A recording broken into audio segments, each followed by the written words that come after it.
Doctor Agarwal's கண் மருத்துவமனை இலவச கண் பரிசோதனையை வழங்குகிறது. Book appointment now. அவர்களால் ஒரு சில கோயில்கள் தான் குடமுழுக்கு செய்யப்பட்டது. காரணம் பணம் இல்லாமையினால அல்ல, செய்வதற்குரிய அங்கீகாரம் கொடுப்பதற்குரிய ஆட்சி அமையாதனுடைய காரணமாக இருந்தது. நாங்களும் அவர்களும் ஒரே நேரத்தில் தான், கொரோனா நேரத்தில் தான் நாங்கள் இருவருமே பணியேற்றுக்கொண்டோம். ஆனால் நாங்கள் ஒரு 5 ஆண்டு காலத்திற்குள் எங்களுடைய அனைத்து கோயில்களையும் 200 கோயில்களுக்கு மேலாக எங்களுடைய ஆதீன கோயில்களை குடமுழுக்கு செய்தோம். அறநிலைத்துறை சார்பிலே 26,503 கோயில்களை திருப்பணிகள் செய்யப்பட்டு மிக சிறந்த முறையிலே திருப்பணிகள் செய்யப்பட்டிருக்கிறது. ஆகினால் இந்த கோயில்கள் எல்லாம் நல்ல வகையில் நடைபெற வேண்டும். அதோடு மட்டுமல்ல, அங்கே பூசிக்கின்ற அர்ச்சகர்கள், சிவாச்சாரியார்கள், அவர்களுக்கும் வேண்டிய உதவிகளை கொடுக்கின்ற அரசு இந்த அரசாக விளங்குகிறது. இந்த அரசு நம்முடைய மாண்புமிகு முதல்வர் அவர்கள் பணியேற்றதில் காரணமாக இந்த மக்களுக்கு கிடைத்திருக்கிறதுக்கு, கோயில்களுக்கு ஒரு வெளிச்சம் ஏற்பட்டிருக்கிறது.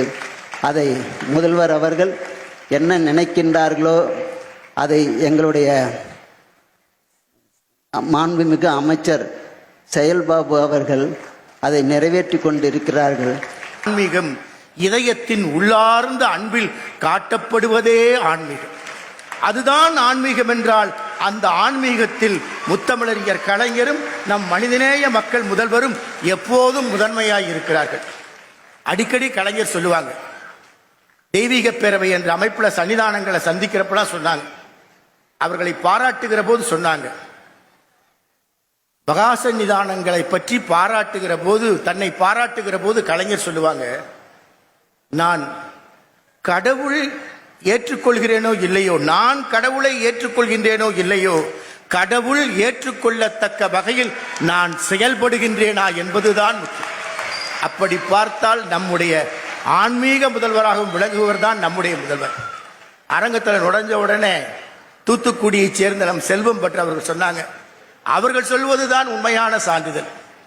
ஏராளமான கோவில் திருப்பணிகள் நடைபெற்றுக் கொண்டிருக்கிறது. தருமை ஆதீனம் இந்த மேடையிலே அதற்கான மிகச்சிறந்த பாராட்டை வழங்கினார்கள். இதுதான் உண்மை. இந்த உண்மையை மிகச்சிறப்பாக ஆன்மீக பணியை ஆற்றிக் கொண்டிருக்கிற முதல்வர் அவர்களை பாராட்டுகிறோம். கோரிக்கை இல்லாமல் இருக்க முடியாது.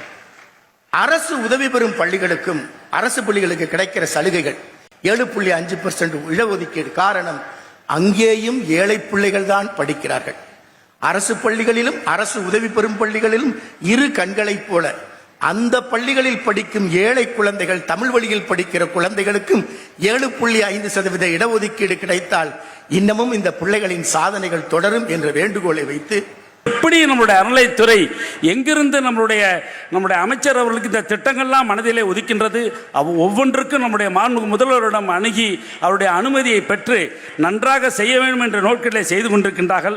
அப்படி பயணி மற்றும் முக்கிய தலங்களிலே இந்த அன்னதானம் சீரும் சிறப்புமாக நடைபெற்று கொண்டிருக்கிறது. உண்மையிலே இந்த அன்னதானம் நான் கேள்விப்படுகின்ற போது, கர்நாடகத்தில் ஒரு 30 ஆண்டுகளுக்கு மேலாக அங்கே பல இடங்களிலே இந்த தர்மசாலா போன்ற இடங்களில் யார் போனாலும் சாப்பாடு உண்டு. இது நம்முடைய தமிழ்நாட்டிற்கு வராதா என்று நான் 30 ஆண்டுகளாக நினைத்தது உண்டு. ஆனால் நம்முடைய முதல்வருடைய ஆட்சியில் ஏற்பட்ட பிறகு அவர்களுடைய வாழ்த்துகளோடு நம்முடைய அமைச்சர் அவர்கள், இந்த அங்கமில்லை, நம்முடைய தமிழ்நாடு பழமையான நாடு, பழமையான திருக்கோயில்கள், இங்கேயும் அன்னதானம் உண்டு என்ற திட்டத்தை அறிவித்து செயல்பட்டு கொண்டிருக்கிறார்கள். அப்படி அன்னதானம் ஒரு பெரிய சிறப்பாக நாம் பார்த்து கொண்டிருக்கின்றோம். அது மட்டுமல்ல, அன்பர் பெருமக்களை, இப்பொழுதெல்லாம் நீங்கள் செய்தித்தாள்களை பார்க்கின்ற போது இந்த அறநிலையத்துறை தேவையா, இந்த அறநிலைய சட்டம் என்ன, எதற்காக இந்த சட்டம், இது இப்படி ஒரு சூழ்நிலை நாம் பார்த்து கொண்டு இருக்கின்றோம். டாக்டர் அகர்வால்ஸ் கண் மருத்துவமனை இலவச கண் பரிசோதனையை வழங்குகிறது. Book appointment now.